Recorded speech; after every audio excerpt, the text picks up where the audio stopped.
આપણે અત્યારે કેશોદના હૃદય સમાન ચાક ચોકમાં ઊભા છે અને એ ચાક ચોક કે જ્યાં અંડરબ્રિજ બનાવવો કે ઓવરબ્રિજ બનાવવો એ આ સરકારને ખબર નથી પડતી. પછી ફાઇનલી જ્યારે ખબર પડી કે આપણે અંડરબ્રિજ બનાવવો છે તો તમે જુઓ અત્યારે અંડરબ્રિજની જગ્યાએ અત્યારે આપણને સ્વિમિંગ પુલ જેવું દેખાઈ રહ્યું છે અને એમાં પણ તમે જોવો છો અમારા હમીરભાઈ ત્યાં ઊભા છે, કેટલો કિચડ છે અને કેમ બની રહ્યું છે આપણે સૌ જોઈ રહ્યા છે.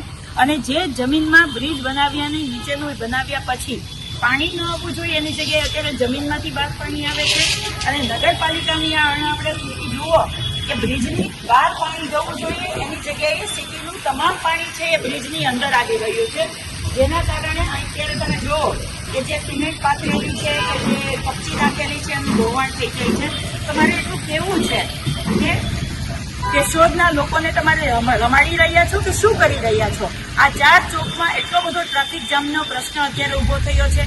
પાછળ જ સિવિલ હોસ્પિટલ છે, ત્યાં લોકોને જવું હોય તો ત્યાં ટ્રાફિકનો ભોગ બનવું પડે છે. તો આ કામ ક્યારે પૂરું થશે? અને મારે ગુજરાતના મુખ્યમંત્રીને પણ કહેવું છે અને દેશના પ્રધાનમંત્રીને પણ કહેવું છે. આમ તો મુખ્યમંત્રીને અને ગુજરાત આપણે કેશોદના ધારાસભ્યને તો શું કહેવું, એના નામે તો જનતાએ મત આપ્યા નથી.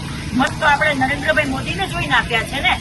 એ ગુજરાતમાં જ્યારે વિકાસના કામોનું જ્યારે ઉદ્ઘાટન કરવા આવતા હોય તો એને કેશોદના બ્રિજને પણ જોવો જોઈએ અને જોવું જોઈએ કે છેલ્લા 3 વર્ષથી તમારા ટેન્ડરો તમે કોઈ બીજાને આપો ને એના પેટા ટેન્ડરમાં કોઈ કામ કરે ને એ હરખું કામ ના કરે તમે બીજા પેટા ટેન્ડરમાં લઈ આવો ને કરોડો રૂપિયાના અહીંયા પાણી કરો છો. તો અહીંયા આવીને જુઓ તો ખરા કે કેશોદમાં કેવો વિકાસ થયો છે, ચાર ચોકની હાલત શું છે. તમે જોઈ શકશો કે કામ નબળું હોય અને બેઝ નબળો બનાવ્યો હોય અને જ્યાં પોલી જગ્યા મળે ત્યાંથી જ પાણી બહાર આવે તો આપણે સમજી શકીએ ને. તમે જુઓ કે આ કેશોદના બ્રિજમાં જે બનાવી રહ્યા છે ત્યાં જમીનમાંથી પાણી નીકળી રહ્યું છે. અહીંયા જમીનમાંથી પાણી નીકળી રહ્યું છે તો તમે સમજી શકો કે આનો બેઝ કેટલો નબળો બનાવ્યો હશે. શું ગંભીરા બ્રિજની જેમ અહીંયાના લોકોએ પણ એવો સામનો કરવો પડશે?